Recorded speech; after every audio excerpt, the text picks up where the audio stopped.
and welcome to the Comic Conspiracy, episode 553 for the week of Monday, August 1st, 2022. My name is Ryan Higgins, who's here this week. Brock Sager. And Kevin.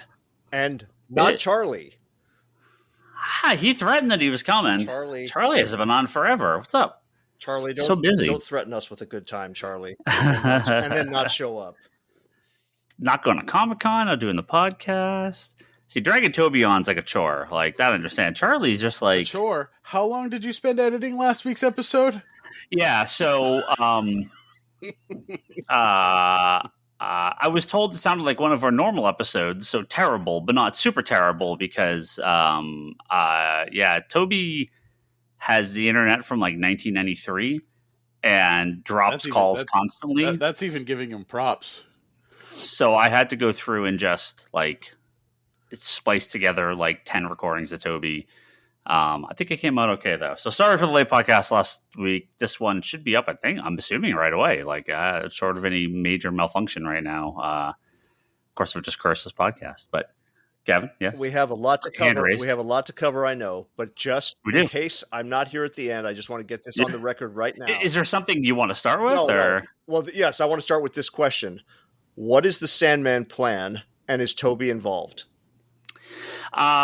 So Sandman is on Friday. The Netflix version of Neil Gaiman DC Comics Sandman TV show is on Friday. Toby is going to be gone for like I think most of like September. Like he has a work thing and then he's like on vacation. So I'm gonna try to the best of my ability. He says he wants to do it. Is to have him on. And so we alternate Monday, Sunday, just depending on what week it is because of Geekbox. So plan is to record Sunday for episode 1 and plan is to have him on for at least that. Okay. So I would like him to be on every time, but it is Toby. It is like trying to, herd cats with him. So, okay. So the homework assignment is watch as much Sandman as you want, but be ready for episode 1 on the next episode. My plan is because I'm going to take this nice and slow. I can't binge this stuff. I never have time. Like there's never been times where I have, but I've waited so long for this. All right. I want to be promoting this 2 months into the run, In solidarity with you, I will watch 1 episode per week. Nice. Thursday is my night. I'm gonna hashtag Sandman Thursdays. So except that's gonna be. You won't be able to do that this week. For first episode will be Friday, obviously. Okay. But yeah, because we record Sundays or Mondays. So my plan is Thursday to watch an episode of Sandman every week. So yeah. I want to take these in because here's what happens, Kevin. Show's on Friday, which means it drops Thursday night, which means they're going to special drop it Thursday at 9 p.m. Yep. People will watch it on the East Coast before I even wake up. People will have seen the whole show before I even wake up Friday, right? So I just can't do that. I hate binge. One of these days, they're going to get over this and Netflix will realize they're wrong. But for now, I am anti-binging Sandman, and we'll watch it as God intended once a week for the run of the show. So it's comic books. I'm not joining you in that. As God intended. 12-1 on Thursday, baby. Give it to me. But you can watch whatever you want, Brock. I just don't want to hear about anything but the first episode. Okay. As God intended, you'd be watching 1 a month every 30 days. Yeah, well, right. My plan is to watch a handful of them. Rewatch episode 1 before we record. Because I'm going on vacation. It's kind of like a book club, right? What's that? It's kind of like a book club. Yeah, sure. Yeah. The TV club. Yeah. So yeah, my plan is 1 a week. So all right. Yep. That's the plan. I have like 3 weeks worth of news. I've condensed some stuff. Some stuff got overwritten. I'm just gonna go. I was gonna say. I think at this point we're literally going backwards in order because that's just how this thing is done. So we got con news, we got pre-con news, we got other stuff. I'm just going to hit these all in whatever order they're here. Say whatever you want to say about them. We're gonna burn through a ton of topics. Got thoughts on a handful of these things. Some of these things we're just kind of like, Kevin, hey, that's news.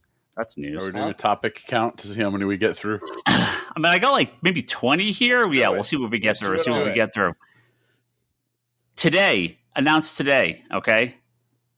Flash ending season 9, 13 episodes. It's over. Arrowverse is done. Finally done.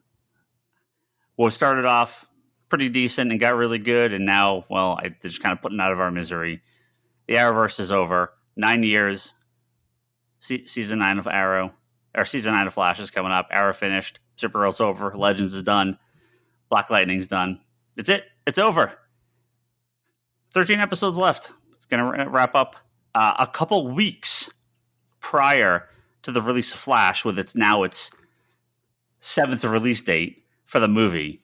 So, personally, I think it's because they're going to deep fake Grant Gustin into the entire Flash movie and replace him as the Flash. That's why I think they're ending the show. You guys can maybe have your own insane theories. I just think the show's done. It's over. Like, the cast is gone. There's like nobody left. 2 seasons ago. Yeah, I checked to the bitter end, baby. Like 5 seasons ago. So to the bitter end. Right. Every episode. Right. You're running up that hill, baby. Oh yeah. So yeah, I mean, it's sad. I like the CW stuff. I mean, I like Arrowverse. There's fun times in there. But yeah, no. Time for it to end. Let's move on. Supergirl's good. Superman and Lois is good. Stargirl's good.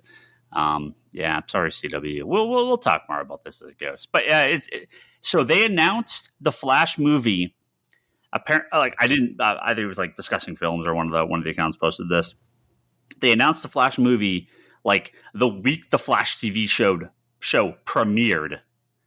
The show 9 seasons later will end right prior to the movie coming out. Hollywood. And it's fine. Movies. You take a fucking long time. Yeah, that's it. Are you still? Let me add brief, keeping the lightning round going. No pun intended. Yeah. But brief side tangent for this. For both of you guys, scale of 1 to 5, 5 being off the charts, 1 being don't care at all. What is your enthusiasm level for the Flash theatrical movie? Is trending today? Well, we just don't. I just don't. Honestly, we just don't know enough about it, right? So, based on only what you know, I mean, 3. Of course, it's a comic book movie, so I'm interested. It's a DC movie, so I'm very interested. It's the Flash, who I love, so I'm extremely interested in. But it's Ezra Miller, who I'm less interested in, and the nightmare of what this movie is, and. So who knows? I hope it's good. Like Black Adam, I'm excited for. Shazam, I'm really excited for. Like I'm hoping it's kind of a known quantity with him. Flash, I have no fucking clue. Again, I hope it's great. So I'm a 3 overall, but I'm bumped to a 4 with seeing Michael Keaton as Batman again. I'm hoping for a 5, expecting a 1. So I'll be a 3, right? So yeah. I mean, are you? I'm probably a 3 too. It's like one of my favorite characters for most of my life, and it's just like not only do I hate the Ezra Miller casting, not only do I hate that performance as Barry Allen, like call him Bart, whatever. Yeah, but as Barry Allen, I loathe him and that performance, and it's not him; he's given direction. It's not just him off on his own.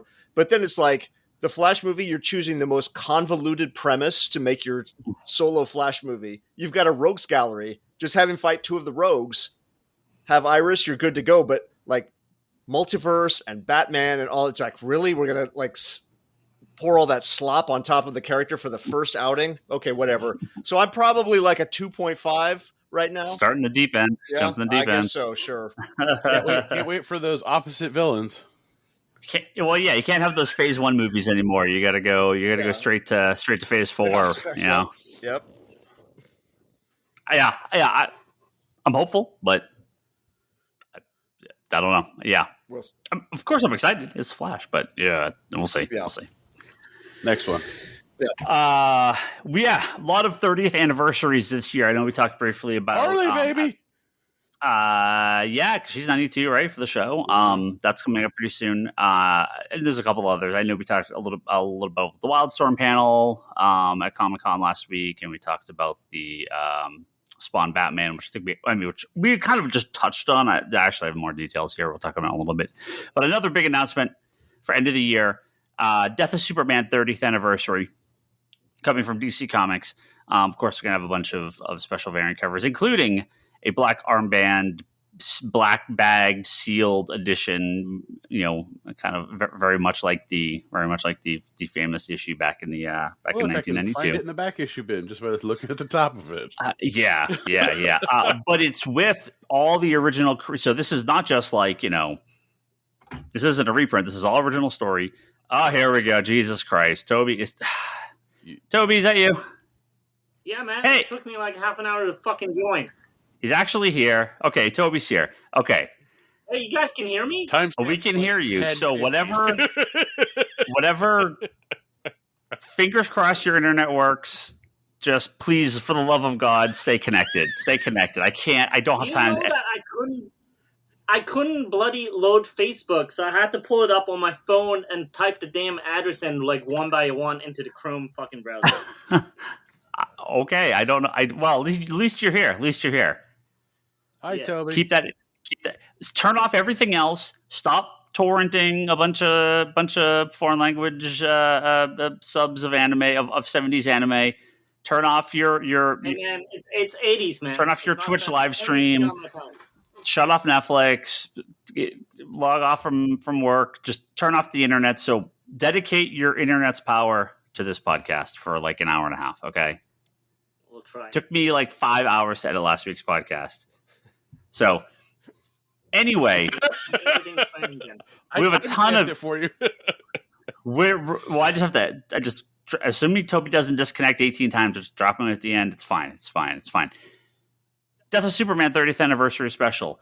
All original stories by all the people that worked on the original. So Dan Jurgens, Roger Stern, Louis Simonson, Jerry Ordway, Brett Breeding, Butch Geist, John Bogdanov. I always butcher his name. Tom Grummett, as well as everyone else. Yeah, of course, varying covers by Jim Lee, Dan Moore, Ivan Rice, Francisco Mattina, yada, yada, yada. Of course, obviously. But all original stories done by those original guys, which I am crazy excited for this. I know the black bag version is going to be a little bit more expensive than people probably are expecting. Look, this is it $10 instead of? No, the book is $10. Like it's one of those 80-page anthologies, right? Yeah. So that's fine. Like if it's bagged and it's like $15 or something, like that's fine. It's probably going to be more than that. Yeah. But it's because look, 2020. It's not the early 90s when everything was cheap and free. Like plastic and packing shit and shipping cost a lot these days. These special editions are going to be more expensive than I think people are hoping for. So, but that said, it's coming out. I'm really excited for this. A longtime listeners of the podcast may know Death of Superman holds a special place in my comic book history because it was the first day I ever worked at a comic book store. So that also means I've been working in a comic book store for 30 years, which is terrifying. But I'm crazy excited for this book. I really want to see what those guys can do doing kind of, modern day new takes, new stories off that event. And they're going to introduce, there's new characters. So do you want me to send Brody down to the shop when it releases so you can just pass it on? Am I hiring your kid to work at the store the day Superman anniversary of Superman's death? I'll make sure he goes by on that day. Maybe. But Ryan, I saw all the announcements, but what is this? Have they said what the story is? So there's going to be like the books leading up, right? It's multiple story arcs, or multiple stories within the book. The main story they're introducing a new villain. So I believe it all is like current day, right? So there's like in continuity stories, but it's there's not a lot of details yet of what the plots of the other stories are, but at least like the main story, there's like a new villain, like the Doombreaker, I think it's called. So it's like, I don't know, some anti-Doomsday villain or something coming up. So it's Doom Knight. Sure, yeah. So there's maybe someone's taking over for there's an even bigger, badder Doomsday coming. We don't know, right? I mean, they're keeping the specifics of the story, but just the fact that they're getting all those creative teams back to do new stories, even if it's just sort of like kind of just a flashback. But I would hope they would bring in, it'd be neat if they actually worked in, Superboy and Parallax and Cyborg Superman, and kind of all those elements of the whole death and reign of Superman and all that. That'd be neat. Which means we're coming up in the 30th anniversary of those characters too. So that's crazy as well. Superboy and Superboy, Steel, Cyborg Superman, and Eradicator, right? So wasn't Cyborg Superman before that, or was he? Hank Henshaw was, and Eradicator obviously was, but those versions came. The reign of Superman, the weeks following, after for Friend and Death of Superman and all that. That's the white poly bag in the top of the. The return. Yeah. No, man, such fondness for that run. Those were fun comics. That's why you have the omnibus. I do not have the omnibus. I bound those. I have my bound run. You bound those. I forgot. Yeah. Hey, Brock, what's the current value on that black bag, the sealed one? Because I've got 100 copies out in the garage. I want to know if I can buy a house yet. Should I hang on a little longer? I think in its heyday, at peak, it was $100 each. No, that was like the day it came out or whatever. Right? It's been $25 forever. Yeah. Damn it. Now fourth print. I don't know.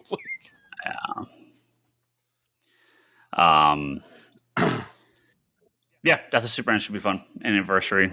Those are gonna be in the new catalog. They're out in November. So some Comic-Con stuff. Obviously, there was a lot of con news that we didn't get to. Some of these we don't have more than just lists to read, but at least there's some conversation to have about them. DC had their movie panel with info on Black Adam and Shazam 2. Kevin will keep it spoiler light for you because I know you avoid most of these trailers and stuff. But there wasn't a lot, we got kind of a real trailer for Black Adam, and it seemed more of what we saw in the first, and it was fine. Like I didn't feel like there was anything crazy spoiler. If you've seen the JSA characters, you saw more of them. I watched half of the first Black Adam trailer, so don't tiptoe around it totally for me. Yeah. No, I don't think there's a lot. I don't think there's much else to say about the Black Adam trailer. It looks cool. It looks good. It's coming soon. It's October, right? Flashy. So it's very flashy. It catches your eye, but it doesn't really reveal too much about what is gonna happen. Yeah, the story still is pretty light as far as any teases in the trailer. For they're not like there's no meat. It seems like Black Adam gets resurrected, fights the JSA. They all fight Sabbac, I'm assuming, and because he's the villain, even though they haven't really shown him yet. And that's it. So we'll see. I'm excited for Black Adam. I'm curious, especially the JSA. I'm really, really excited to see what they do with the JSA, and if they actually acknowledge like older versions of them, because clearly this is like a partially more modern, updated version of JSA. But there was video of The Rock coming in like to the San Diego panel room, like it was like lower from the ceiling with all lightning and smoke around him in the costume. And that was really cool. I don't know if you guys saw that video, but it was pretty neat.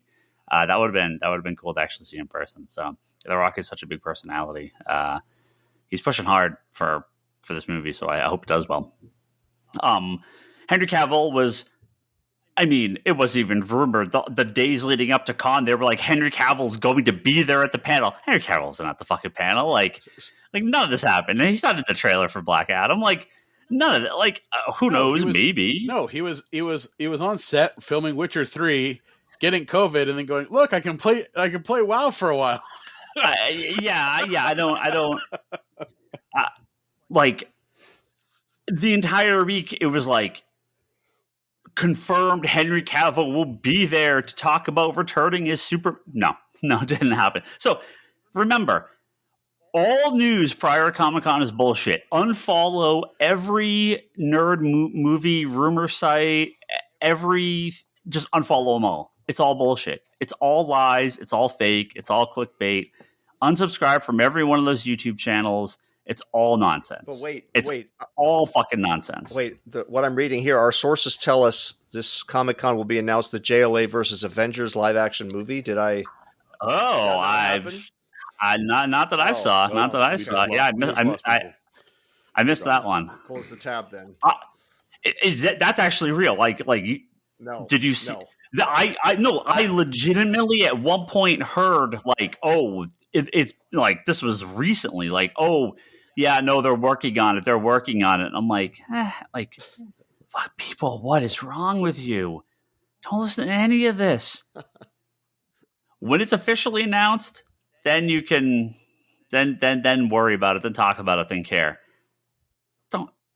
I mean, like you can, I guess, read these articles and maybe acknowledge that these are rumors, but don't think they're real. Assume they're not. And be happy if they are. Now, there's things like I think I don't remember if we talked about this before we left. I don't know if any of this came out prior to Comic-Con. But basically, like the entirety of Black Panther 2 leaked, including like visual effect shots from like the post-credit scene and everything. That I have a little more time believing this is actually real because it matched up with some stuff that came out prior to Doctor Strange. It's possible it's fake, but and then when we saw the we'll obviously talk about Black Panther in a little bit here, but once we saw the Black Panther trailer, it's like, okay, yeah, no, I think the entirety of Black Panther 2 has been spoiled, including the post-credit scene. So, stuff does leak out, obviously. But that felt a little bit more, yeah, this is actually real. Henry Cavill showing up at Comic-Con would have been nice, but, he was there as The Witcher. Yeah, maybe he was cosplaying the whole time, but we just didn't see him. yeah. But 99 times out of 100, it's kind of bullshit. Shazam trailer, super fun. Love seeing the whole family. Love seeing we actually get real Mary Marvel now, so more of her. She's supposed to, I think, be a bigger role in Shazam too, so I'm excited for that. But same thing, trailer was light. Kevin's just like, where's Mr. Mind? Like, oh, trust me, I've got theories on what they do. I've got theories here. All right. So Mr. Mind can't just like, oh, it's me and Savannah. No. He has to build the team. Post-credit scene of Black Adam, Mr. Mind. Post-credit scene of Shazam 2, he's building. Then you're going to get the big movie with him and the whole, it's not going to be the Monster Society, but it's going to be that idea, right? Of like all the villains teamed up against Black Adam, Shazam. That's what I want. He's going to be in there. Post-credit scene. They don't have any villains. Wait. They don't have What's that? Make the team from. There are no Shazam villains. Well, you have Savannah, and you have what's his face is the villain in Black Adam. Sabbac. I just said his name, Sabbac, right? So he's like one of the he's like the demon guy, right? He's like one of the demon guys from one of the various runs. He's the actual villain of Black Adam, even though they haven't really talked about it. But the toys are out. There's all this other stuff out about it. So, same with Shazam 2. It's it's the gods, but I'm assuming there's a more actual villainous character in the movie. So Mr. Mind slowly gather these guys and then they go into the big fight at the end. That's my hope. We haven't seen the last. I'm putting my Could I make a trade? Anybody up for this? I will trade every other, give me Mary Marvel, but get rid of all of those other Shazam families members from the movie and replace them with the Monster Society of Evil. Could I make that swap? I mean, I want to see just the main Captain Marvel, Mary Marvel, Captain Marvel Jr., nobody else. I mean, maybe that'll happen. I don't think so. It's the whole point is they've expanded the family out so much. But toys. Yeah, it's cool. I like the new kids are fine. Like they're okay. That Jeff Johns, Gary Frank Shazam run I thought was really fun. Like there's some cool stuff in there. It sort of didn't. It took too long to kind of play out, but it was a cool like standalone thing. It would have been better if it was released as a graphic novel versus like little bits at the end of Justice League. Over, No, I mean the current the actual series that they did. Yeah, ran that one's with like staggered release and like they just the end. Yeah. Oh, sorry. The Gary Frank was the first one. It was Dale Eaglesham, right? Yeah, Dale Eaglesham. Yeah, but he only did like half of it or something, right? Yeah. But sorry, I was like, you said Gary Frank. I'm okay with expanding out the family as long as you give them something to do. It's interesting enough. Yeah, they're posable action figures. Sure. Got to have the figure, man.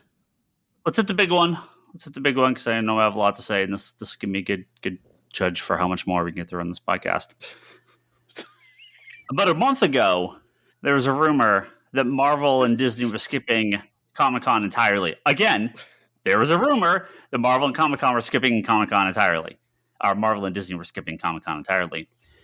So that was not true at all. Yet again, not true in the least bit. They had a blowout at Hall H announcing fucking everything coming up.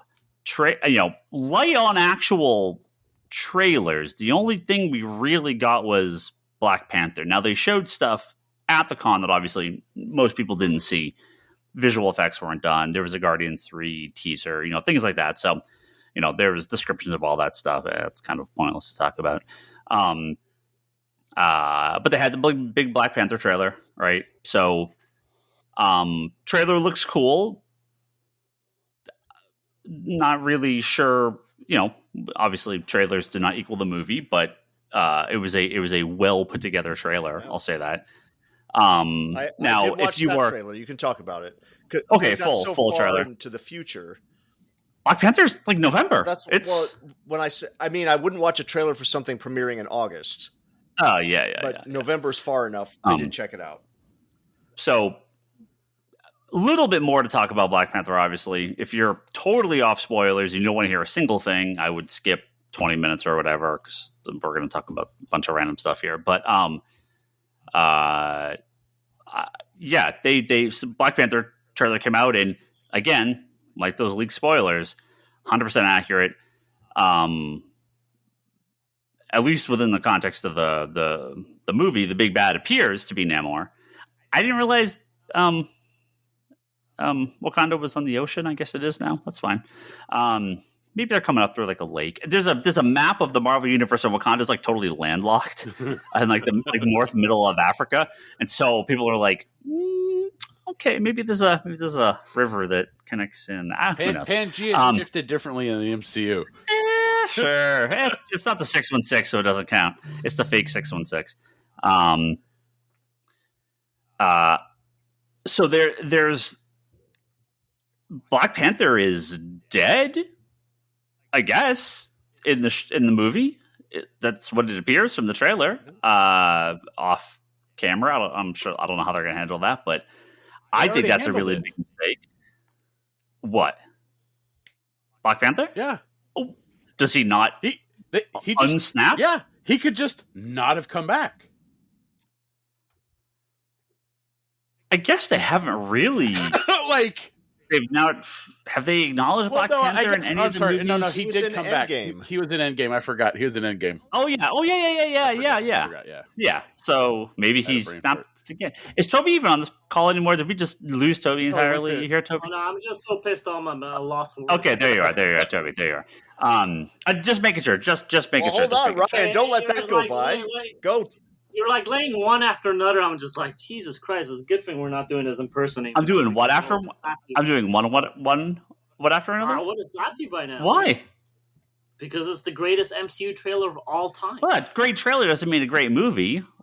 There you go again, man. Just like one after another, man. It's a good thing we're not together in person. Did anybody see that Suicide Squad trailer? It was amazing. Yeah. Did you see the Suicide Squad movie? It sucked. The trailer is pretty good. I just want to see what like that's not what the movie's going to be like. Be awesome. Yeah, I expect it's going to be like the first movie. Fine. I'm sure the movie will be good, but it was awesome. Yeah, the trailer was cool. But it's a trailer. Like, the greatest trailer of the MCU just happened. You know what? It was another great trailer. Age of Ultron had a fantastic trailer. No, Age of Ultron had one of the best fucking trailers in the MCU. How'd that turn out? In your mind, it was a really fucking good trailer. I'm not paying to see a trailer. I don't care about a trailer. I mean, look, good trailers are good, but that's not the movie. I care about the movie. Yeah, but why are you hating on the movie? It's not even out. I'm not hating on the movie. I said the trailer was really good. We'll see how the movie is. There's a lot there. It seems like there's a lot. It's going to be awesome. Yeah, it's okay. I mean, look, they show, there's a secret new Black Panther. I mean, it's Shuri. And if it's not Shuri, it should have been Shuri. And if it's not either of them, if it's not Shuri, I don't know who else it would be. I want to say you also see M'Baku in the Black Panther costume in the trailer. Yeah, doesn't he wear it it's without the head on, right? It's like the body. I feel like that's I feel like he's wearing the costume also. Yeah, I mean, it's possible it's not Shuri that's Black Panther at the end there, but Or they're passing it on on a couple of times. Yeah. So it seems like they kill at least him, but I don't know. Does it because it's his wife's there? So do they kill anyone else? It's like okay, well, it's weird to me that they're gonna kill him off screen again. I think that's a huge mistake. It's crazy to me that they're not going to recast Black Panther. I think that's a humongous. I think that's just a colossal mistake. But whatever. What if the movie is after the snap but before Endgame? Yeah, that could be. Well, no, because he comes back the idea is that they're snapped back and they immediately go to help Captain America, right? The 5 years didn't happen. In Endgame, no, in Endgame. In Endgame, when he's there getting ready to fight Thanos, and all the portals open, that's because they just fixed it. Well, that's because Strange had to go get all those people to do the it wasn't like a year passed.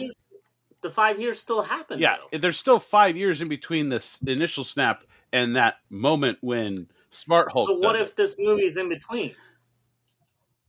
Oh, you mean, it's during the 5 years when everyone thinks he's dead. Yeah. Well, I guess it could be, but I forgot what the other Wakandans were that got snapped away, but anyways, this was a possibility. Yeah, I feel like because the one from Walking Dead, I think she got snapped. I can't remember now. Yeah. Was in the movie, so I don't know. Yeah, I didn't. I thought that was one possibility to tackle this. Shuri got snapped too, right? I don't remember. I think she did. But I feel like that's a way. We need a list. We need a list of who snapped and who didn't. I got it. I got the list. Hold on. Who got blipped? Okay, let's see. Yeah, Shuri did. But it's not going to be in between the 5 years. Yeah. I thought that was one way they could have tackled it. Yeah. No, I guess that could have been a way they did it, but yeah, no, I think it's she got blipped like off screen or something like that. So yeah, and obviously Black Panther did. So, yeah, it was confirmed Shuri was, but she wasn't shown on screen as being blipped. Yeah, I just assumed they were writing Black Panther out, which I think is a huge mistake. But anyway, trailer was cool. Namor, we don't see much of him, but cool. Yeah, weird that they're going straight to the Namor, Black Panther, Wakanda, Atlantis fight, but okay, that's neat. Namor being a bad guy is, very, very normal for Namor. So there was more. I mean, obviously we're talking about Fantastic Four and everything, but it does feel like they're just hauling ass. I was expecting, okay, we're gonna build up we're going to kind of get to the FF. We're going to Origin. We're going to go from there, expand out. No, they're like, nope, we're just going to put the FF stuff in everything. Here comes Namor. Phase 4, Black Panther, Wakanda Forever will be the end of Phase 4. Whatever Phase 4 means these days. They've now announced Phase 5 and Phase 6, the next 2 entire phases for Marvel. Names, dates, and everything. I think it's so cute that of the assumption we'll all be still alive on a habitable planet by the time these things come out. But well, you guys are going to be fine. I'm the one that's questionable. So hopefully no catastrophic, wars or once a 100-year plagues happen again in the next monkeypox, baby, next couple of years. Because assuming we all survive, Ant-Man and the Wasp is February 7th. This is all 2023, by the way. Secret Invasion is spring 2023. Again, this is all Marvel Phase 5. Guardians Volume 3 is May 5th. Echo, some TV stuff in here, is summer 2023. The Marvels, or Captain Marvel 2, is July 28th. Loki Season 2 is summer 2023. Blade is picking up that November 3rd date. Ironheart is fall 2023, so we believe we're getting introduced to Riri in Black Panther. Yeah. Agatha, Covenant of Chaos. So we're doing the Agatha Harkness show. Kevin Sharp, go back 35 years and tell yourself we're getting Agatha Harkness TV show. Will be winter 2023. Announced at Comic-Con, Daredevil Born Again, spring 2024. 18 episodes. You just described, Ryan. That is the flow chart right there of my boner appearing and disappearing between that title card and that reveal of the number of episodes. Okay, so hold on. This is Charlie Cox and Vincent D'Onofrio. We'll get back to Daredevil in a second. Hold on. Back to Daredevil in a second. Captain America 4, New World Order, May 3rd, 2024. And Phase 5 will end with Thunderbolts, July 26th, 2024. Okay. That is the rumored team up between new Black Widow and U.S. Agent and who else am I missing? Baron Zemo, and maybe She-Hulk. Assuming we're getting like the other versions of characters added to the team. That's just my speculation. I'm half that's nothing but one to drop at some. Maybe we'll get War Machine on the team. There's other characters. Who am I missing? I don't remember. White Widow. Yeah, I said the new Black Widow. Possible. We'd get Captain. We get Falcon as well. There must be Captain more America. characters introduced before that thing comes out. You don't have enough to build a team right now. Yeah, I'm just trying to think of like who are like the replacement characters that aren't quite Avenger caliber. Yeah, we'll see. We'll see. The White Vision. White Vision, maybe. Yeah.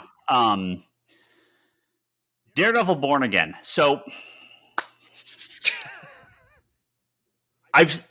the complaints. I'm already shaking my head about what you were about to say. Like, goddamn Marvel hate you fucking spew out at times, man. It's just be fucking happy. Daredevil is coming back. It's fucking Charlie Cox and Vincent D'Onofrio. Like, be happy. And we get fucking 18 episodes. This is awesome. Yes. That's yeah. But to Kevin's point, the MCU shows have felt short and not. They're like, well, there's a lot of stuff in them. They're kind of like they're taking a movie plot and making them 6 episodes long. They need a little bit more. The Netflix shows suffered from 13 episodes, whether they had 13 episodes of plot or not. Yeah. Yeah, and like you could have done the Netflix shows in 6. You could have done the MCU ones in 10. Well, and they started to have like 2 different plots going through them, so one half of the season felt like one thing, and the other felt like a completely different other. So in Luke Cage was, I feel, the rare one that did that right, where it was literally like you got like the sub boss halfway through the show, and then the real boss at the end. You know, like I mean, they maybe should have flip flopped those, but I felt that was paced properly, right? Dude, Toby, I finally finished Daredevil season 3. What a fucking slog that was! What? It was kidding me? So fucking amazing. Worst of the 3 seasons. What? It took forever for them to not introduce Bullseye. Are you crazy? That was insanely well done. They introduced Bullseye in like the post-credit scene of season 3. It took I'm like just feeling like Bryce right now. Is this how Bryce feels when he talks to you? Like, what the hell? Dude, season 3 was so long. Are you insane? No. He owns a comic book store. Yes, he has issues. Well, yeah, but what are you even saying? Who is with me? I haven't even watched it, so I can't. Nobody is with you. I can't. Kevin, come on. Dude, I love Daredevil. I love that. It's not all great, but I didn't hate it. It just I'm saying of those 3 seasons, I love that Daredevil show taken as a whole. I don't love every single episode, but I'm not with you on saying that it's a slog. I love it. Season 3? Season 3 was amazing. You're completely insane, dude. Half the show was just Kingpin playing fucking Bullseye into creating Bullseye. I mean, that was amazing. It just took forever. So I'm watching Punisher season 2 right now, right? I'm slowly going through it. I mean, it's the same thing, right? I mean, Jigsaw is taking fucking 90 episodes to become Jigsaw. Like, I get it, but you don't have to have the same scene like 15 times. They just it's just like, come on, just they're there. Do something with them. They have the one scene where he's like Bullseye as Daredevil when he goes into the not Daily Bugle. What the hell is it called? The paper. What paper is it? I can't remember. Anyway, that was a cool scene. It just took like he's not Bullseye. All right, he's pretending to be Daredevil. The final fight was cool, but that's 2 scenes in 2 episodes over 13 hours. Like, it was just a lot of wandering around and talking. Like, that could be neat, but not. Like, you need more. Even Punisher, I'm like, okay, you got like 1 or 2 cool gun fights in the 8 or 9 episodes I've watched. Like, a little bit more in these shows, guys. Amazing. I thought that was amazing, but I don't know what the hell you're watching. I thought that was amazing, dude. You're crazy, dude. Well, on to the topic of Born Again. I'm assuming like Civil War movie, this is not going to be a direct adaptation of the Born Again comic, because I don't know how you would do that comic in 18 episodes. Like, there's just not enough material there. And plus, a big payoff to that series is Cap, Iron Man, and Thor. So obviously it's not going to be a straight adaptation, but I'm very excited that they're back. Mission 1, Objective 1. If there's a number objective higher than 1, this should be at the front of the writer's to-do list before anything else. You've got to redeem Kingpin after that horrible Hawkeye finale. Absolutely. That was really bad. It's like a Kingpin robot or his mentally damaged twin brother that we never knew about. Anything. No, you know what Kingpin is in that, right? He has so much muscle on him that you shoot him that he just like spit the bullet back out and he's fine. I was just meaning like you have to explain why he was acting like a buffoon. Because he was a Skrull. Sure, great, do it. What if it's 18 episodes of PG-13 light MCU comedy featuring Daredevil and I don't know. She-Hulk, I don't even know who else. Foggy and you know it's not going to be like TVMA. You know it's not going to be rated R, quote unquote, right? Like, it's not going to be. It's not going to be like the Netflix one. I think you could do something that's equivalent to like the Bourne movies. I don't mean that story. I mean that level of whatever you'd want to call that. let's get out of the MCU for 5 seconds. You guys watch the Andor trailer today? No. I haven't watched Oh, it. No. it's amazing. Looks really good. Don't say anything. Right? Don't say anything. Yeah, no. It looks really... Oh, are you gonna be hating on that shit too? Are you just a fucking Me? negative Nancy He today, hasn't dude? Me?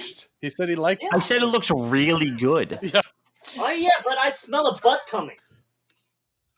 But it's Star Wars on Disney Plus. Fucking knew it. Fucking knew it. Trailer looks great.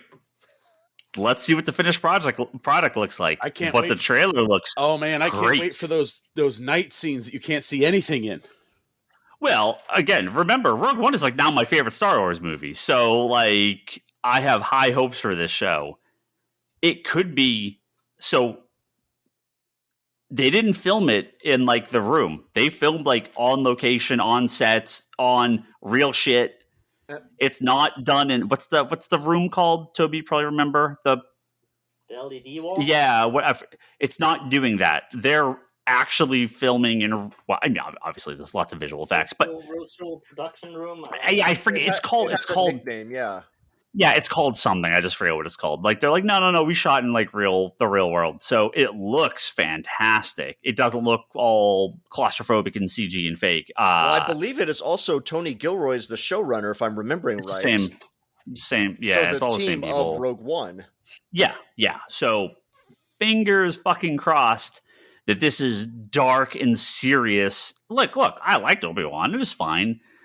Boba Fett was pretty bad. Mando's great, so I got hopes, but I'm a little cautious, but looks fantastic. Daredevil, I am very hopeful for. Let's take the best of the MCU and the best of the Netflix stuff and merge it together. Not the worst of the MCU and the worst of the Netflix stuff and merge it together. 18 episodes? That's a long season for a streaming show. That's like unheard of for a streaming show. So Gonna be awesome. Positive thoughts. I'm really hopeful. Hey, you missed me saying I have my hope for the Flash movie was a 5 out of 5. My assumption was a 1 out of 5. So look, that's just how you have to live life, I want it to be great. I hope it's great. We'll see. It's gonna be awesome.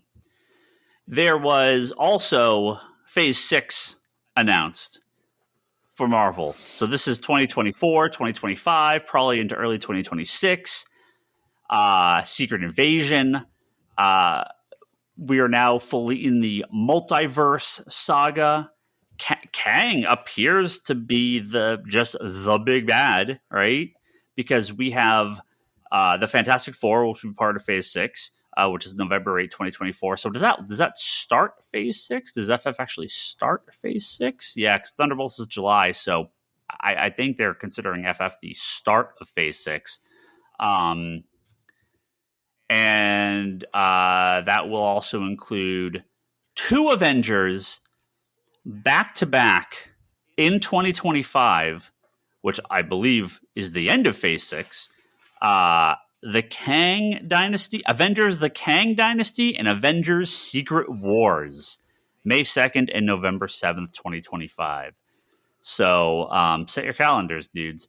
We're getting back-to-back Avengers movies pretty soon. So Kang is going to be the big through line, seemingly, for Phase 5 and 6 coming in from Ant-Man.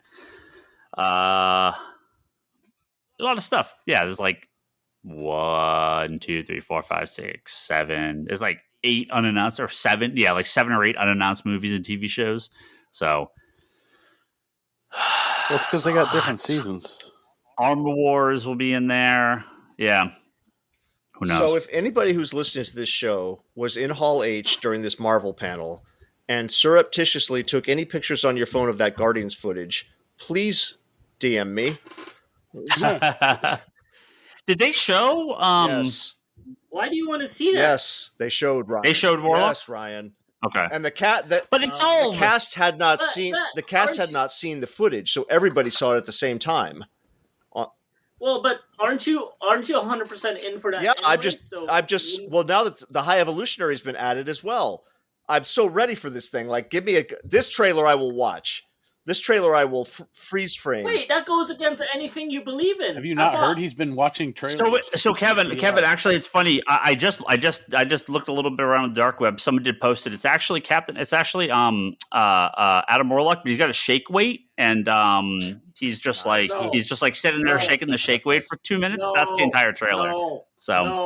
No. Man, that's a pretty quick sleuthing you did, Ryan. 'Cause I've had days and I couldn't find it.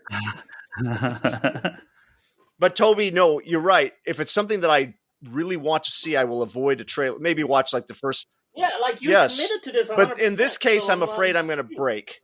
In this particular case, you'll break. You'll have to watch it.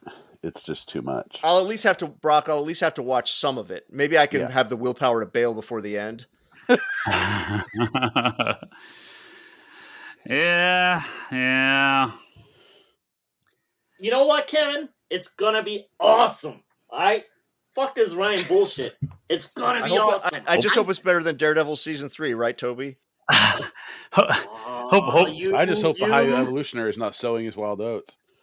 Hope for 10, expect a 1. I was not going to be on this week, but I somehow sensed it in the force that I needed to stand up for fucking against Ryan Higgins on today's podcast. Something told me that he's just going to be full of like negativity against Marvel stuff, and then today I have to like just out of the ordinary join the cast. Ryan, should I tell to stand him up for Marvel today? What happened today? What I officially did today. What'd you officially do? Toby, we will never record the podcast at the shop ever again. Oh yeah. We put our recording equipment in storage. Are you kidding me? I needed that How's wrong with you? I needed that shelf space for the press. I put the comic press up there. Fuck's sake. No one ever records again in person. No one goes to work anymore. Like, what are you talking about? Okay, Toby. Work for Tesla. I guess we're done with this. Toby, I'm gonna serve up a big softball here, right over the middle of the plate. Ryan, what is your, just based on what was announced at Comic-Con, what's your enthusiasm level for the Marvel future going forward from what they laid out? I mean, you haven't seen anything. You don't know what Avengers it's going to be fighting Kang. Yeah, anything, but just in general. I mean, the idea of the Avengers fighting Kang in a 2-part movie sounds like the greatest fucking thing I've ever heard. And then I remember Phase 4. And so I'm like, maybe making movies after Endgame was just a mistake. Maybe they should have just stopped. Maybe they should have just stopped for a decade and come back. They can always redo this same story again. Like, I'm excited. I mean, I'm going to watch every single thing opening weekend. I'm going to watch every show, much to Leanne's hatred. I'm going to watch every single one of these things. But, like, you realize we don't read comic books anymore. We just watch videos or, like, movies and TV. I still read a lot of comics, too. Phase 4 has been a fucking struggle. It has been. When Spider-Man's the best movie, you know there's problems, right? And not that Spider-Man's bad. Spider-Man's amazing, but it's not Marvel, right? Like, yeah, when your Phase 4 movie is not done by the main studio. Yeah. I mean, look, I love Doctor Strange, right? But like, it's not as good as. Boy, yeah, there's been some big misses. Well, let's. What's Phase 4? Phase 4. I mean, it'd be Black Widow, Shang-Chi, Eternals, Thor. All the MCU shows, I believe, are all Phase 4, right? Thunder, Wakanda Forever. Yep. It's WandaVision. Wakanda Forever is the final one. We have Falcon Winter Soldier, Loki, Hawkeye, Moon Knight, Miss Marvel. We'll have She-Hulk, so we'll see how She-Hulk is. I mean, they're batting maybe 200. Like, it has not been good.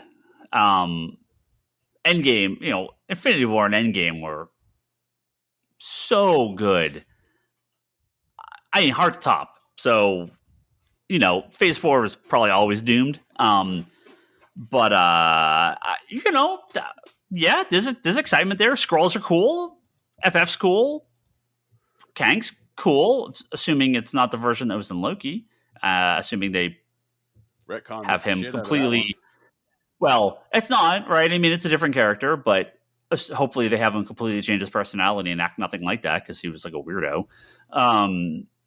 Yeah, The ultimate king comes and kills that bitch. Hoping for a 10, expect a 1. I give it a 5. Yeah, I mean, there's nothing else you can really do, right? I think that's talk about. Okay, I mean, we can always come back to MCU stuff if there's anything else you guys want to talk about. But talk about hoping for a 10 and expecting a 1, and you're hoping it's closer to a 10. Sandman, baby. We got trailers. We got footage. We got that scene. Tons of footage. That scene with death. Oh. I watched one thing. I watched a trailer.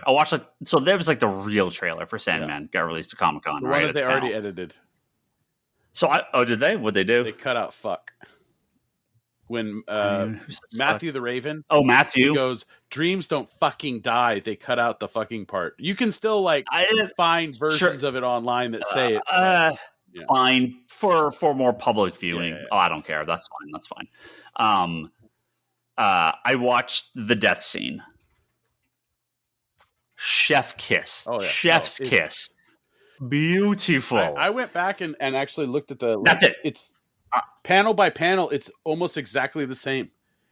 It's not a no. Like they changed the characters, the old man a little, right? But right now, to Kevin's point, that's not necessarily a good thing because why just do the exact same thing, right? If you have the comic, you have the show, you have the audiobook, it's just the same story. But I don't want them to fuck with it. Just leave it as is. It's perfect the way it is. Just adjust, change, condense some things, maybe push a few things together. It feels like, we'll find out Friday, but it feels like, we're not getting any part of the DC universe in this. If they're going to, all that shit's getting cut out. It has to. There's just no way. So there's just no way. I've watched interviews with Neil where he's addressed. They're not saying either way. He says what he says specifically is that where DC comes up, if we were able to use it, we tried to use it. But if it was something that like Martian Manhunter, for example, or Adam, he's like those characters we didn't. But he's like we think you'll like what we replaced it with. I think you can use. You can use Hector Hall, and you just don't have to deal. Yeah. Here's the great thing about Sandman is those characters, they don't explain them. They don't really explain who those characters are. If you don't know, you don't know, right? Like it doesn't. I mean, they kind of do. They kind of just briefly talk around it, but like it's a little harder with like. The Jack Kirby Sandman and Element Girl is like straight up in the show, or straight up in the book. So I mean, Martian Manhunter, and they go to Arkham Asylum. So things like that's a little bit harder. But John Dee's in it, right? I mean, Dr. Destiny's in it. Whether they call him Dr. Destiny, whether they acknowledge any of that, I expect no. But at all interviews, he's referred to him as John D. Yeah, it looks good. So Toby, we were talking about this before you jumped on. Yeah, the worst fucking trailer of all time. It freaking sucks. It's gonna be horrible. Good. That means the show's gonna be great. Starts Friday. We're recording Sunday. We're gonna discuss episode 1. You're gonna be around. Yeah. I'm so excited about this. Do we need to move our recording date for you so you could be here to talk about the first episode of Sandman? It is your opinion I care most about. Because you are the least familiar with the concept. You're at least familiar with the book. We have PhDs in Sandman. The three of us. I want your opinion. The people want your opinion. Because you are the audience. We'll have nitpicky stuff to say about it. And mostly probably gush, I assume. You're the real audience. We want your opinion. I need to know what you think of this show. Because you're the one they have to impress, not us. They already got us. We're in. What time Sunday? We record at 9:00, same as always.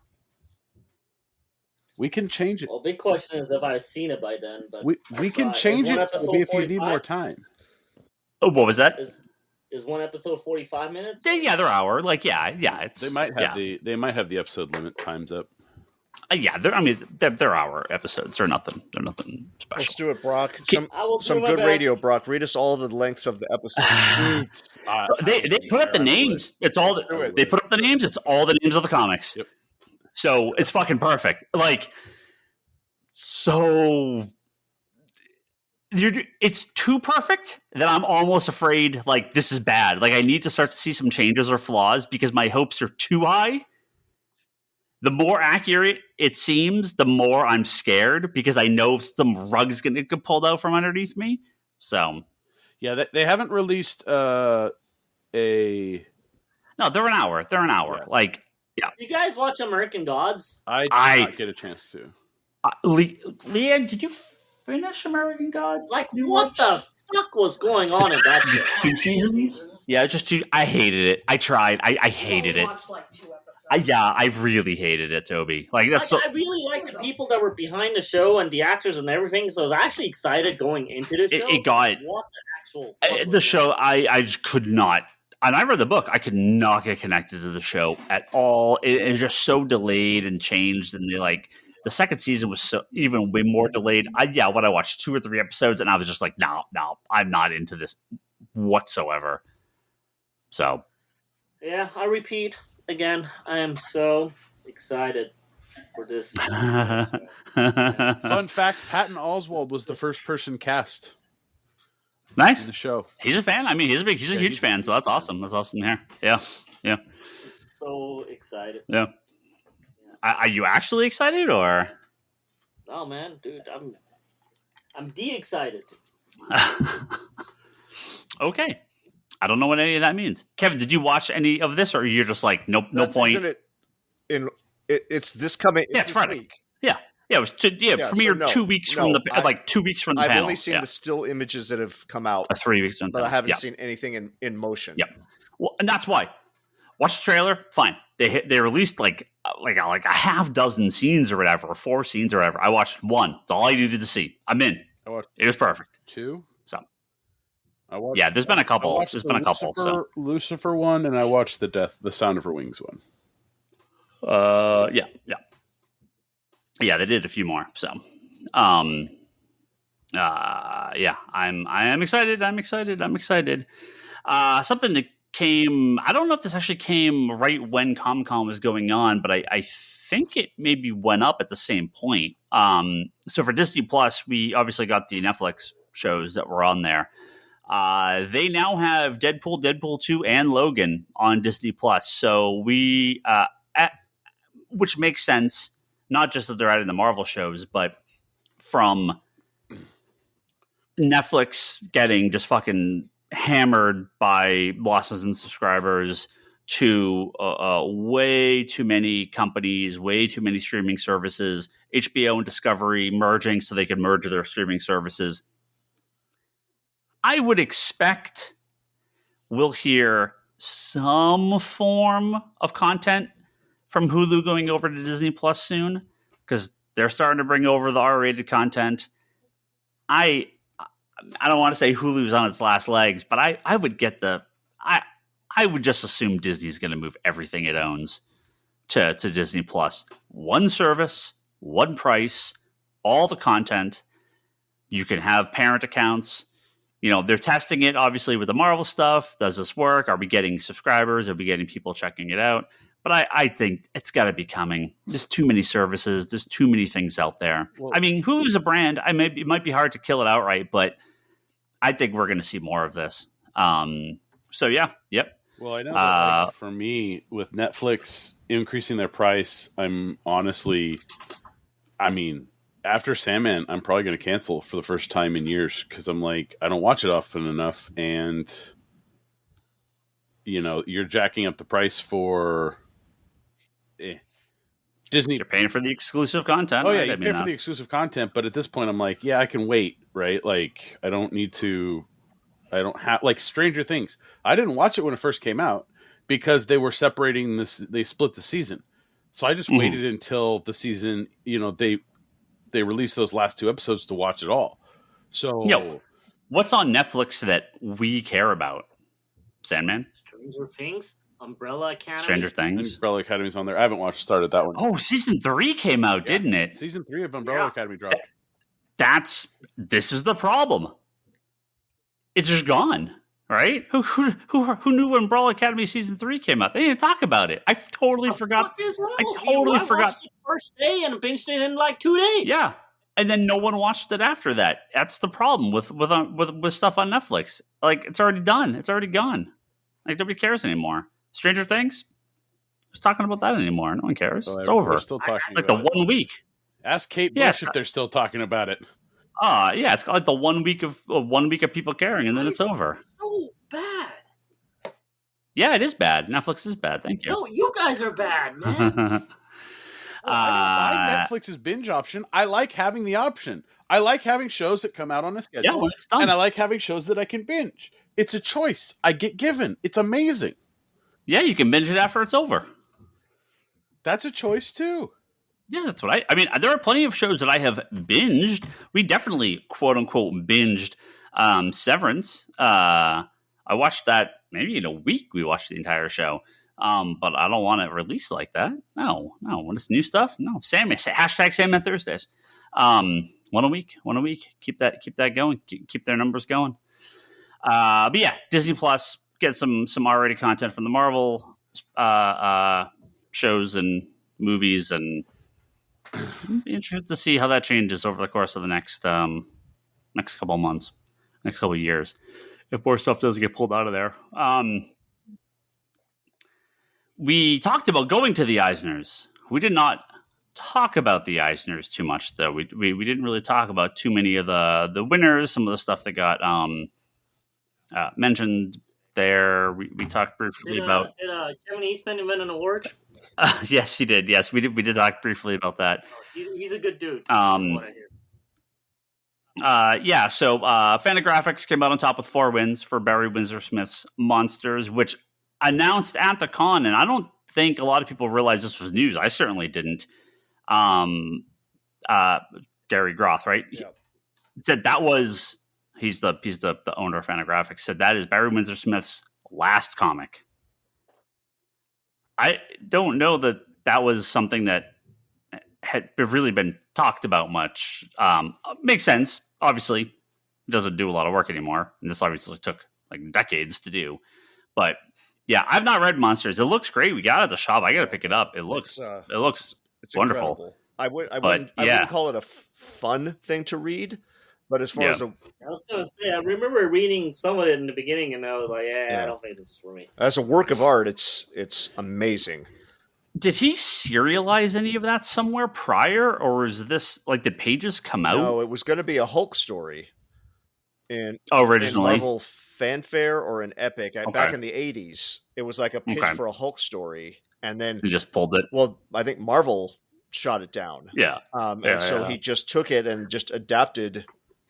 It's a kid growing up with an abusive father and developing a kind of a personality that's triggered by abuse or anger or things. So, you just make some slight adjustments and you could tell it's just a monster instead of the Hulk. Yeah. But yeah, it's like I said, I wouldn't tell anybody, you're going to have a great time reading Monsters, but to look at the art and see that like just the craft of this thing is just like the dictionary definition of awesome, meaning it inspires awe. It's great. Yeah. Some very big names introduced to the Eisner Hall of Fame, including Howard Chaykin, Kevin Eastman, Howard Chaykin, Kevin Eastman, Larry Hama, Moto Haigo, who is a manga artist.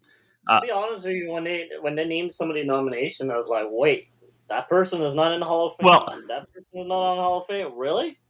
So there was a couple of these. David Mazzucchelli, Grant Morrison, Mark Grunwald, P. Craig Russell. There's other people. Max Gaines. There was other people. Marie Duval, who in 1867 created the British cartoon Ali Sloper, considered the first recurring cartoon character. Rose O'Neill, creator of the Cupies in 1912. Alex Nino, who did a lot of work for Marvel, DC, and heavy metal. Oh, sorry, no, P. Craig Russell as well. Yeah, don't like half those names feel like they were all like David Mazzucchelli, P. Craig Russell, Howard Chaykin. These guys not in there already? Grant Morrison. What? Very weird. More modern people like Grant Morrison, I get. Like, I understand wanting to wait. In as an asterisk, like that. That's what he was in as, and it was. Well, I mean, yeah, someone like Kevin Eastman. Media page to understand it. Someone like Kevin Eastman and Larry Hama, like I kind of like. Oh, okay, yeah, sure. They've obviously. Well, they have some very prolific material, and they're very closely tied to one specific project. But I never think of them as like the artist's artist or the writer's writer, or like something like they're good. I'm not saying they're not good, but like Eastman defeated odds. P. Craig Russell, Howard Chaykin, David Mazzucchelli. Those are names you're like, how are they not in? What? Okay, Mazzucchelli should have been in like 20 years ago. Anyway, that's cool. That's great to see they're in. Bunch of cool stuff that I like. One awards is always good. Best single issue for Wonder Woman Historia by Kelly Sue DeConnick and Phil Jimenez. Best continuing series, Something Is Killing the Children, split with Bitterroot. I guess it was a tie, literally a 2-way tie, which is cool. Tiny and cleaned up. Best new series, Nice House on the Lake, which is fantastic. What is there, like one left, I think? I really like something. Nice House on the Lake. Not All Robots won for best humor. That's by Mark Russell and Mike Diodato. I do got to read that. Not All Robots was good. I liked it. Yeah, I got to read it. Run, the book by John Lewis and Nate Powell, from Abram Comics. That was John Lewis had done the March series. So this is the one that came out after he died, right? Yeah. Right did it come out? Was he alive when that came out? I don't remember if he was actually alive when it came out, but it was like right at the same time. Yeah. Obviously, Monsters by Barry Windsor Smith won a bunch of stuff. So on the list. One of these days, I'll get to it. It's cool stuff. Oh, and I know that Artist Edition, EC Covers Artist Edition won for Best Archival Project. And those Artist Edition are great. They're the real sized to the original printed or to the original art, oversized art books and graphic novels that IDW puts out. So they take the original art and scan it at full size, or mostly full size. And those easy covers, they're good. Yeah, it's cool stuff. Good to see Wonder Woman Historia winning a couple awards. So obviously, one of my favorite projects. No, Run came out after he passed. John Lewis. Okay, so it was after he died. In July of 2020, and they released Run just a little over a year later. So it was released in August of 2021. Okay. We did talk briefly about Batman and Spawn. So that is coming. Again, we talked that a little bit last week, but we'll more covers, baby. Are we doing a store exclusive this summer? Yes, 5 words, Toby. 5 words. So that should be good. So we talked earlier about Death of Superman, and now this. So 92, man, what a year! Holy shit, some big books. Batman Spawn was huge when that came out. You had Harley Quinn, Batman Spawn, X-Men animated. Yeah, yep. Because they're coming out with that trading card book, right? Too. Because remember those? That's already out. Yeah. No, it's not out. Yeah, we ordered it, but it hasn't come yet. It's like the little one. Oh, I think they had it at Comic-Con. Yeah. That should be a good seller. Look, there's a lot of Batman stuff. I get it. Right. There's even more coming out. He's a popular character. I mean, why not? There's always a lot of Batman coming out, but Batman Spawn feels like, okay, no, this isn't just some cheap cash grab. Like that first Batman Spawn book was a big book when it came out, and this seems like this is going to be good. Well, there was McFarlane two. is. Well, yeah, the second one was There's like Batman a year later Spawn or and Spawn something. Batman. The agreement Yeah. was that DC would do one and release it, and Image would do one and release it. Yeah. I think they came out like a year apart, maybe. I don't remember when the other one came out. Not important, Brock. Not important. Well, I'll Just still let it do go. it. So Let it we're go. I'm still going doing on head. My head is more important than whatever the internet's truth is. True. It matters what I think inside my head. That's all that matters. Oh, Spawn Batman was in '94. Is that the second one? I think so. We got some updates for some of the TV shows too. So X-Men 97, that is the continuation of the X-Men animated series. So that will be out in 2023. The Marvel Zombies animated series that is coming to Disney Plus. What If will have a second season early 2023, and there will be a third. There will be a third season, which has already been announced. Spider-Man Freshman Year isn't coming out till 2024, which I thought that was coming out like now. I thought that was like this year or something. That is the new kind of kids animated Spider-Man show, which is going to be roughly MCU-ish, MCU timeline related, and has already been renewed for a second year called Sophomore Year. Obviously, Marvel Zombies will be TVMA, so they're going to push that kind of an R-rated show, quote unquote R-rated.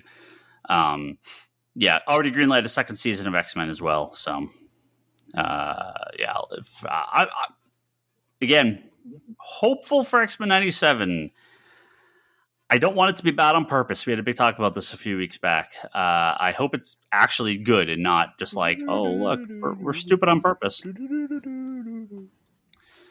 A little more comic news here. And again, big licenses and weird licenses to see where they're going. A lot of the Disney properties have just jumped from publisher to publisher to publisher to publisher. They are getting a new Darkwing Duck comic and a new Gargoyles comic. And Greg Weisman, who created Gargoyles and has done most of the stuff for that show and comic series, will be writing it. And these are all coming out from Dynamite, which they do a lot of licensed stuff, but they tend to skew much more adult. To put it mildly. Putting it mildly. It's not. They're not pornographic usually, but it is. Oh. Shauna the Jungle Girl, Vampirella, Red Sonja, Vampirella, Evil Ernie, not Lady Death. Lady Death is still boundless. Is it Boundless or Chaos? Well, yeah, because they're on like their 10th owners now. It's his new company. It's Polito's new company. But Jennifer Blood, Purgatory. Yeah, so Purgatory's there as well. Purgatory's at Dynamite. And then Darkwing Duck. A little weird. I'm really curious to see the diamond solicitation section for that. I would hope they would section it off to a separate sub imprint. Kids Dynamite. That's maybe what. I don't know. We'll get little Vampy soon, I'm sure. It just seems a little strange. Seems a little weird, but hey, licensing is where the money is, man. It's this stuff makes good money for him. Do that little stuff with Scotty Young, and then he'll do 50 bajillion too many covers, and it'll just die. It feels like they should bring Scotty Young in to do some covers for these books. But big fan base, those should do really well. It's just really weird to see Dynamite publishing them. That's just real strange. The Star Wars stuff is now not at IDW. It's at Dark Horse for the YA stuff for Star Wars. The YA Star Wars is at Dark Horse. Dark Horse now, so it left Marvel. I don't know how this is so hard. How does Marvel not publish all this? It's fucking baffling. It's so weird, but whatever. I mean, I guess, yeah. I don't know. I don't understand. So maybe someone can remind me if this was actually announced at Comic-Con. I don't know. I don't know if this was announced at that panel or if it was announced at the same time. A lot of stuff came out at the same time. Either way, I'm going to talk about it. Because if there was an announcement of Comic-Con, this is it. This is it for me for a comic book. Even if it wasn't announced at Comic-Con, it was close enough. Tom King and Phil Hester on, let's call it what it is, Slam Bradley. Hell fucking yeah. Yeah, they announced that at the Tom King thing. You were in the... Was that okay? Yeah, because I wasn't sure. Yeah, I wasn't sure if that was actually at the Comic-Con. They announced that one at the con, but yeah, I think the DC Slits had just come out, but the con yeah, so it's like the same time. Yeah. Gotham City Year One, but as it is known to us true fans, the Slam Bradley comic by Tom King and Phil Hester. Look, again, I understand you got to put Batman in the title somewhere. I understand, but Phil Hester, he's a great artist. They sometimes don't put him on the right books. He is a very specific artist for a very specific type of books. I like his art a ton. I just find sometimes they're like, sure, we'll put him on Justice League. It's not really the book that he should be drawing. I like Phil Hester a lot. But I get to sway with he was on all the X-Men books. He really shouldn't have been on them. Crap. What the hell's his name? He did the Death miniseries. Why am I blanking on his name? What? Chris Bachalo, thank you. Chris Bachalo should never do a Marvel team book. That is just not his type of book. Doctor Strange? Yes. When he did X-Men? No. Not his type of book. Phil Hester on a Slam Bradley Gotham City crime noir book. Gritty, yeah. Hell yes. I am so... Look, it's Tom King. Obviously, I'm excited. It's a zealous character. Go crazy. Human Target and this need to sit like side by side as like just compare and contrast. Like they're the same side of two coins, right? Or no, they're two sides of the same coin. They're the same and totally different at the same time. Like I love this little world the King has been building up. And so, yes, Slam Bradley. If you don't know, Slam Bradley is one of the oldest DC characters. Is he the oldest DC character currently published, right? I mean, he predates... You count him as currently published? Oh, this. There's a Slam Bradley comic coming out. He was in, like, Brubaker's Catwoman. He's been around, right? In a couple of the specials, like, in stories and stuff. He predates... Oh, he predates Superman, yeah. Yeah, he predates Superman and Batman. He's in Detective Comics number 1. Detective Comics number 1. Not Action Comics. Not Superman. Ryan, this is the... Not Detective 27. This is the perfect marketing opportunity to release Detective Comics before Batman. Hey! You're never going to have a better wide opening than that. Here, discover the origin of Slam Bradley. Yeah. Oh, very excited for this. So maybe we'll get those Not sure if we'll do that. Maybe we'll get those. Maybe we'll get those Catwoman books back in print though. The Brubaker Catwoman run. That would be nice way to get those back in. Just for the Slam Bradley book. Yeah. But let's get the trades in. Oh yeah. Oh, that's a good one. Oh, I'm so excited for that. It's his whatever that Beaker Street book's delayed. Danger Street. Danger Street? Yeah. They're still working on the arc of that. Yeah. Another thing happened at the exact same time as Comic-Con, released during one of the panels, and then immediately released as part of the solicitations. So again, I was literally flying to Comic-Con when this stuff was going on. So I'm not sure the exact situation and how this stuff hit the internet, but there is a bit of a change to the current Dark Crisis series by DC Comics. Because the true full scope. Wait. There was somebody here who was at the panel. Yeah, Toby. Yes. You want to talk about this? I was there and you weren't. I know. You're the real fan. Yeah. Why don't you tell us what's going on? To prove it. You son of a bitch. You son of a freaking shaky bait. There you go, Toby. I got him for you. Nightwing Pin SDCC, you motherfucker. How was the panel, Toby? It was awesome. Nightwing. I even sent a picture to Ryan of when they announced the title. Did you? Yeah. Oh, hey, people in the Dark Side Pin. Oh, fuck. It's expensive. Dark Crisis on Infinite Earth. Yeah. So, look, I mean, every Crisis is a sequel to Crisis, right? I mean, that's how this works. But with everything going on in the title, you know, the actual full connection to Crisis on Infinite Earths, they wanted to kind of hide a little bit. It's fun, it's fun, a little cheeky. Let's see what they do with it. There's the bigger story that's going on, but with Pariah in the book, and obviously one of the big parts of Crisis on Infinite Earths is the destruction of the multiverse. Now, this has been a little confusion, but I think I've got a good read on how this is all going down. So, someone correct me if they've read something different. Maybe by the time we get to the end of the story, we'll know for sure. During some of the more recent events, they bring in like the 52 Earths as part of Infinite Frontier, as part of New 52, and as part of Infinite Crisis and all that stuff, right? So they bring back like a portion of the multiverse, right? Expands out to the dark multiverse,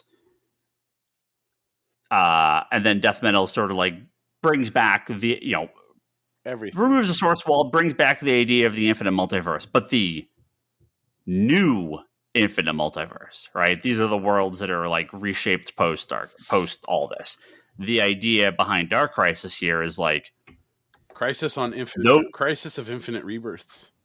Yeah, all those Earths, all those original Earths that were destroyed were still destroyed. It's hard to say infinite because wouldn't all those be part of the infinite? Everything would be part of that, right? So I get that there's a little bit of confusion here, but it appears that one of the end results of this is not just the idea of we're bringing back the infinite multiverse, but the rebirth of all those Earth 2, Earth S, Earth X, all those concepts. Now, what they're going to do with it, I don't know. I don't want Shazam out of the DC universe. I don't want the JSA on Earth 2. Kevin, I don't know, maybe you've got different opinions on this type of stuff, but I like that element of these characters, Earth Prime kind of all being together. That said, I like the concept that we're like, okay, let's actually go back to how, not how things were, but the updated version of that, and we can access those stories in those worlds if we want to. So that's what it appears. We'll see what happens by the end of it. It feels like they should have done this as part of as part of Infinite Frontier. Well, as part of Death Metal, right? Like, if you're going to bring it back, it's like, we're going to bring back an altered version, and now we're bringing back the unaltered version as well. It's a little bit odd, but, I get what they're going for, so we'll see. Somebody broke the House of Ideas, a.k.a. the Source Wall, and now we have everything. Yeah, I'm okay with that. I do want them all back on separate Earths, but that's okay. We can... Maybe they'll do that too, right?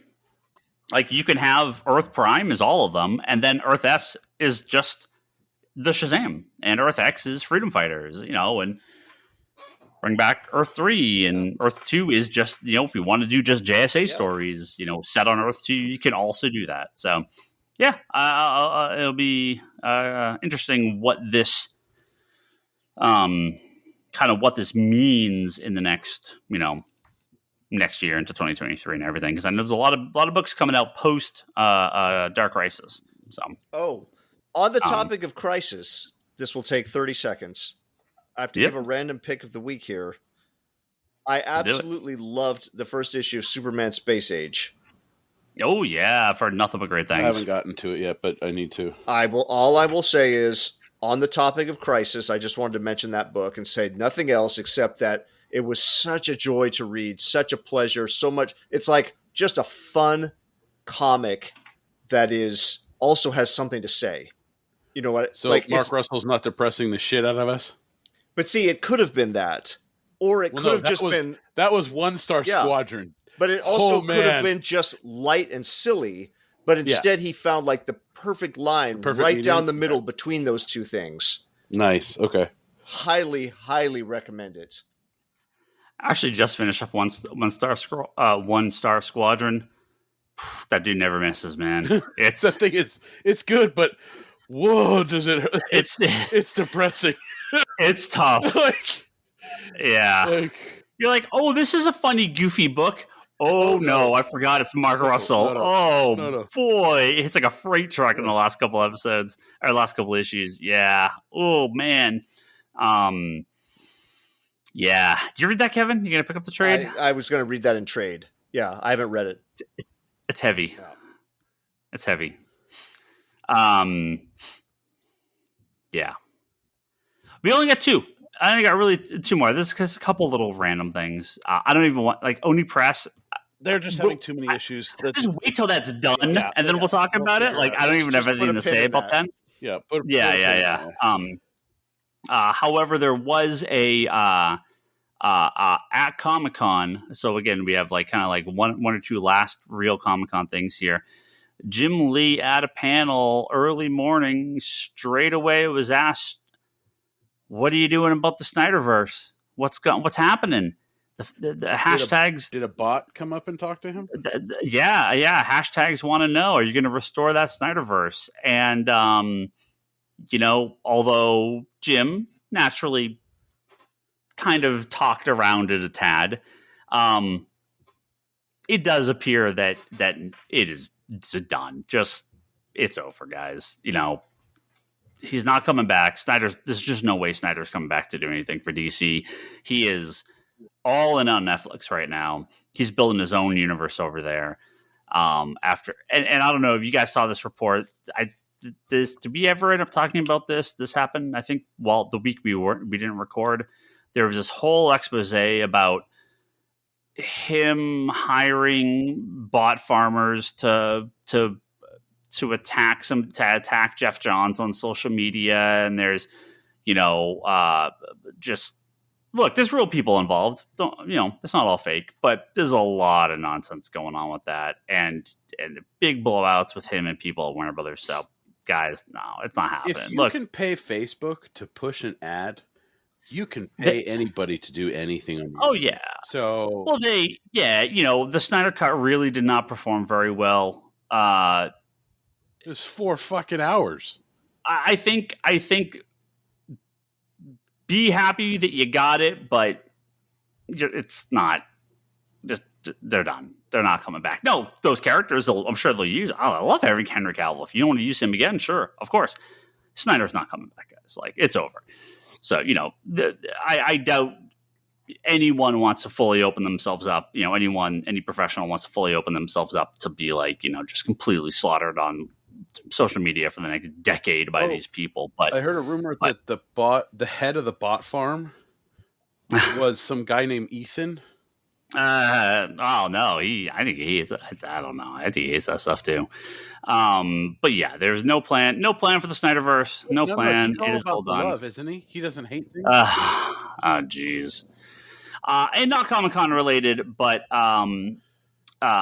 this was just prior to Comic-Con, so definitely worth mentioning. Happening in a week off. Again, there's other stuff here, but I'll save some of this for later. We save all of it. Unfortunately, we have to continuously report over and over and over on very influential comic creators dying, and one did pass away while we were off recording. That is Alan Grant. He died day one of Comic-Con this past. It was was it on Wednesday? It was on Wednesday he passed, yeah. Yeah. Judge Dredd, Lobo, Batman. He worked on a ton of these books. Obviously, a little more famous in the UK. So if you're a UK listener, or England or parts of mainland Europe that got 2000 AD, it's going to be a little bit more meaningful for you guys, obviously because of Judge Dredd. But he long run at DC created co-created some not minor characters, Anarchy, Victor Zsasz, Ratcatcher, Ventriloquist, all of which have appeared in movies, animated, video games, regular characters that show up in the comics these days. Ventriloquist, I think, probably most well known from the animated series. He was also a decent one in, I think he was in Arkham City. Yeah, I mean, especially Zsasz has been in a ton. Zsasz is like built for video games. Yeah. Ratcatcher, obviously, in Suicide Squad. Anarchy's been in a ton of stuff. Co-created Lobo, and obviously worked on the Batman Judge Dredd crossover, and just tons of UK. Didn't he also do Legion? Legion. I think that's him. That's him too, right? Yeah. I don't have a full list of his work in front of me here, but I like that stuff. It's all the Vril docs. Yeah. He did the Legion stuff. And it was him and Breyfogle doing Detective Comics, if I'm remembering. No, I didn't. He do who?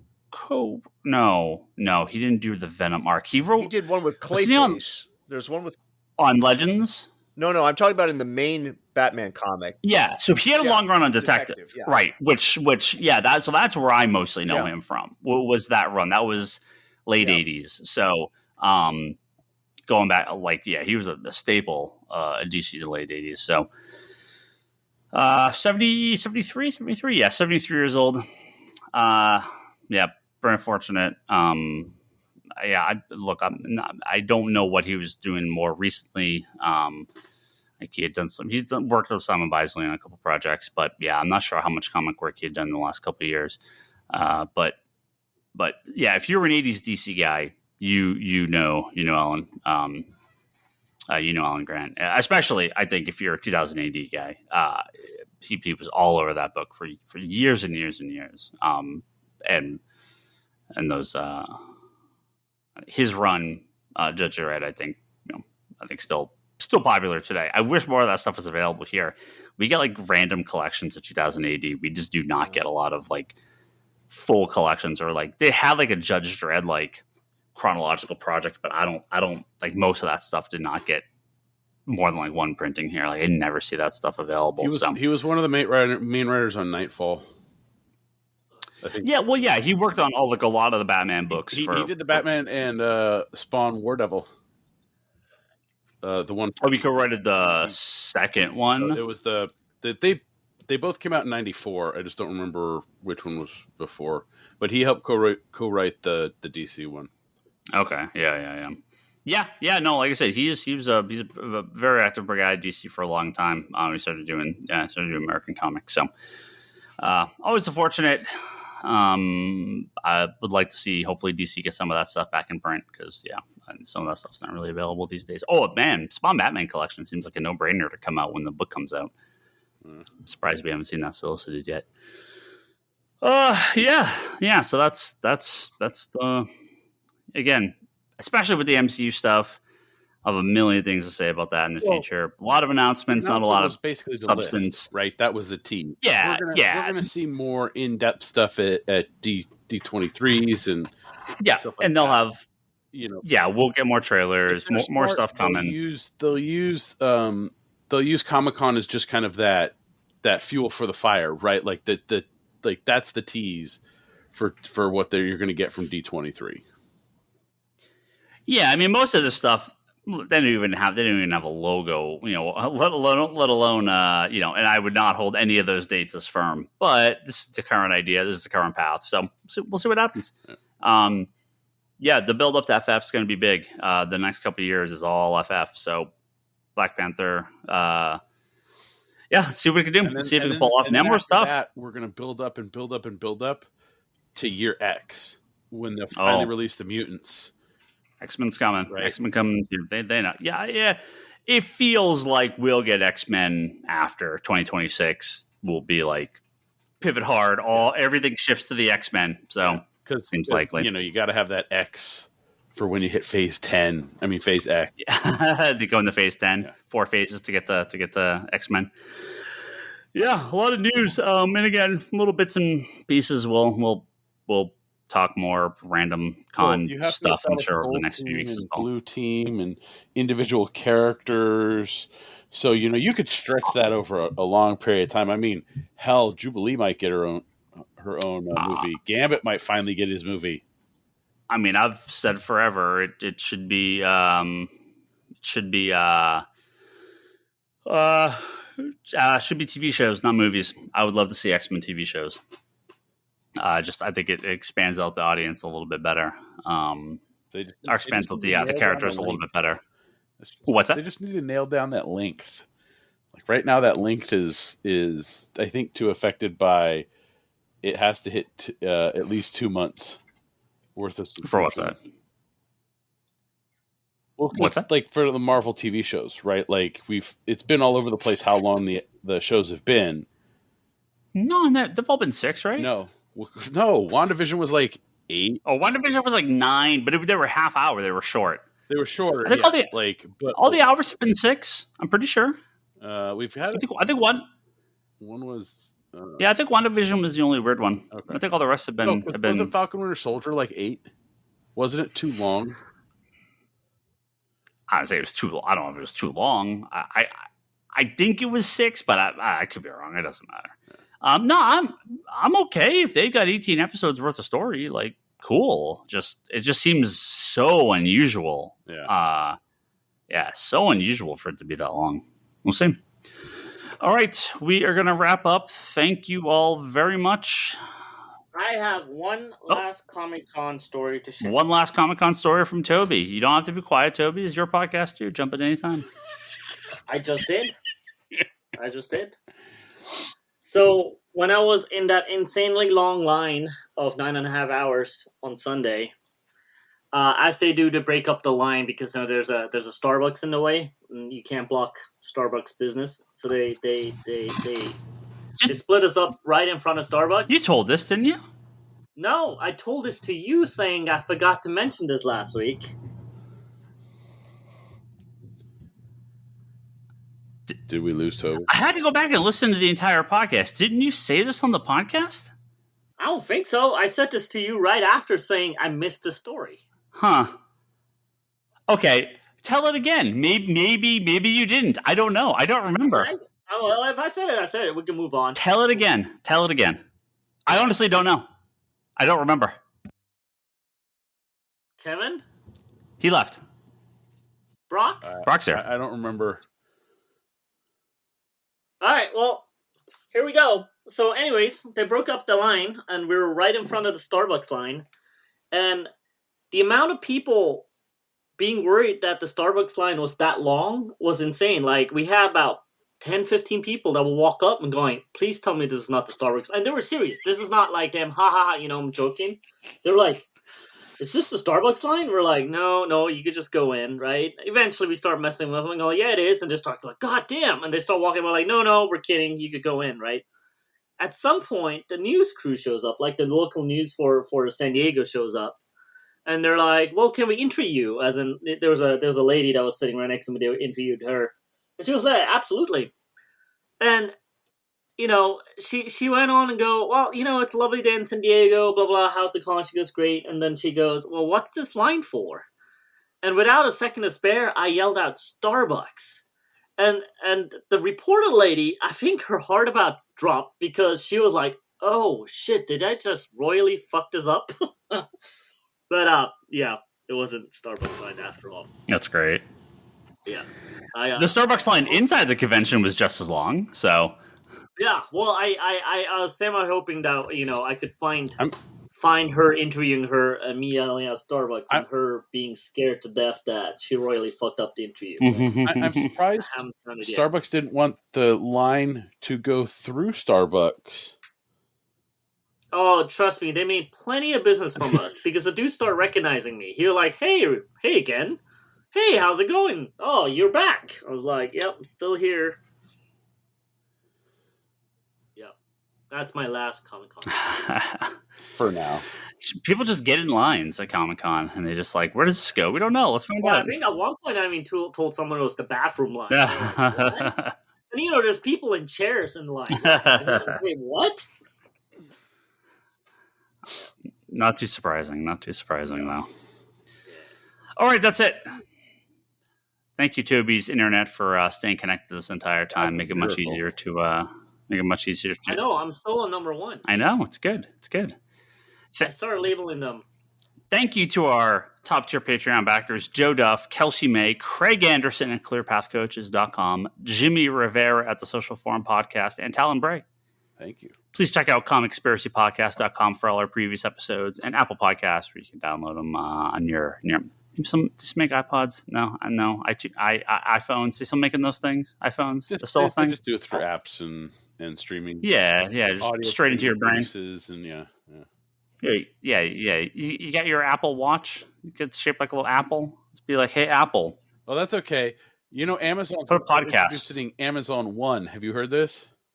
No. I heard about this when I went to the store tonight at Whole Foods. You'll basically just put your palm over this thing, and it will charge your account. Cool. I'm like, that's all right. I'll take that. Gonna read your fingerprints or something? Yeah, it's something like that. I'm like, yeah, I'm good. I'll just still tap with the plastic if it's okay with everybody. Like, yeah, whatever. I'll just walk out. It's fine. Scan my body. I don't care. Make it easy.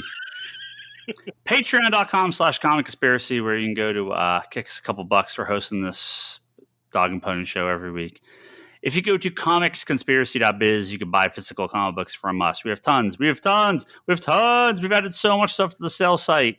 It's weird stuff. It's cool. Check it out. We're also going to get like real stuff up there soon on the sale. Well, not on the sale part, but like back issues, like old stuff. Like not like old stuff, but Marvel and DC stuff you actually want to collect. A lot of cool stuff coming. So it's going to be wild getting into the winter. We got a lot of product coming up on our store website, including all our new products. I check just it out. ship every day at this point. Conspiratobrock.com. Brock's blog, pull us unboxing videos and other stuff when he's not shipping boxes for me every day, all day. Yep. Wanderers in the Fourth Dimension, Charlie's Doctor Who podcast is more important than being here, apparently, but still doing that Doctor Who. No, not even new Doctor. But I bet he doesn't miss a recording of that. Damn you, Charlie. Wanderers, interview series between the panels at fanbasepress.com. The Eisner nominated. They didn't win, did they? The Eisner nominated fanbasepress.com. That's Kevin's weekly interview series. That's what I found out today. What's that? So I was like researching because I'm about to be done finishing up another project. So I'm like starting to research, which film festivals are up, which ones I should submit to, and stuff like that. So I was like, all right, let me check out, what's going on, which kind of films they accept, and then I see my name in one of the finalists on like some random like California Music Video Awards site. What? Really? Huh. And I'm like, what's this about? And I look it up. I guess I won Best Hip Hop Music Video last year on the California Music Awards. What the hell?